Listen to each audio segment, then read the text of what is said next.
एक छोटा मगर बहुत ही सुंदर गौतमपुर नामक गांव था, जो कि अपनी सुंदरता और हरियाली के लिए बहुत प्रसिद्ध था।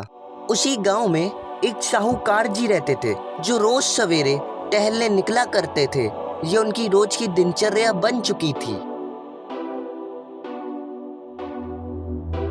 एक दिन जब साहूकार जी सवेरे सवेरे टहल रहे थे, तब एक भगत जी उनसे मिलने आए।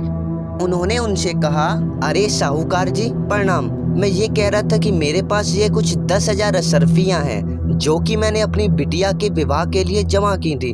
परंतु मेरी बिटिया को विवाह में अभी पूरे 2 साल हैं, तो मैं ये सोच रहा था जब तक मेरी बिटिया यानी कि पूरे 2 साल तक आप इन अशर्फियों को अपने पास जमा कर लें, और जब मेरी बिटिया विवाह योग्य हो जाए तब आप इन्हें मुझे लौटा दें ब्याज सहित। इतना कहने के बाद भगत जी ने अपनी अशर्फियाँ साहूकार जी को दे दी और वे वहाँ से चले गए।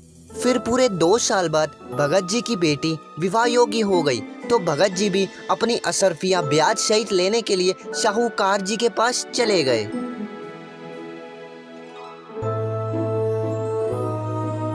नमस्कार साहूकार जी, नमस्कार। मेरी बेटी का विवाह कुमार कुल में तय हो गया है, तो इसलिए अब आप मेरी 10,000 अशर्फियाँ ब्याज सहित लौटा दीजिए, और मेरा ब्याज कितना हुआ वो भी मुझे बता दीजिए। कौन सी अशर्फियाँ और कैसी अशर्फियाँ, और कहाँ दी आपने मुझे अशर्फियाँ? सुबह सुबह से मैं ही मिला आपको मजाक करने के लिए भगत जी। आप यहाँ से जा सकते हैं। उसके बाद उन दोनों में खूब बहस हुई, मगर भगत जी को खाली हाथ ही लौट के आना पड़ा। घर जाते समय भगत जी के आंसू रुक ही नहीं रहे थे। उनको समझ ही नहीं आ रहा था कि वह अब क्या करे। वह अपनी पुत्री का विवाह कहाँ से करेंगे। तब उन्होंने सोचा क्यों ना साहूकार की शिकायत यहाँ के राजा से की जाए। तो राजा के महल की ओर निकल चले। भगत जी ने राजा को एक एक बात बताई कि कैसे साहूकार उनकी दिए गई अशर्फियों को वापस ब्याज सहित लौटाने को मना कर रहा है। राजा ने उनकी पूरी बात सुनी और उसके बाद कुछ देर उन्होंने सोचा और फिर कहा, भगत जी कल सुबह आपके गांव से मेरा रथ निकलेगा। तब जिस वक्त मेरा रथ निकले तब आप उस साहूकार के घर के बाहर खड़े हो जाइएगा, बस।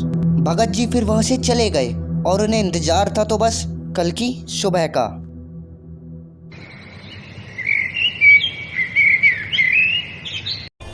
सुबह के समय राजा का रथ भगत जी के गांव से धूमधाम से निकला।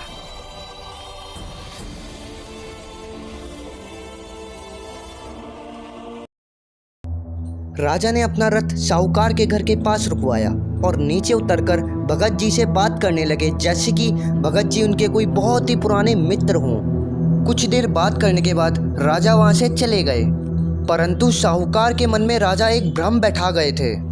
साहूकार को लगने लगा कि भगत जी और राजा में बहुत गहरी मित्रता है, जिसके कारण अगर भगत जी ने मेरी शिकायत राजा जी से कर दी तो राजा तो मुझे सीधा जेल में डाल देगा। कहीं साहूकार का ये डर सच ना हो जाए। और अपनी गलती का एहसास होने के कारण साहूकार भगत जी के घर गया, और इस बार साहूकार ने भगत जी को 10,000 नहीं बल्कि 15,000 अशर्फियाँ दी। 3,000 अशर्फियाँ ब्याज की और 2,000 उसकी तरफ से कि भगत जी की बेटी भी उसकी बेटी की तरह है, तो इसलिए शादी का शगुन। तो इस तरह दोस्तों भगत जी को अपनी अशर्फियाँ भी मिल गई और मुझे मेरे पापों का प्रायश्चित भी।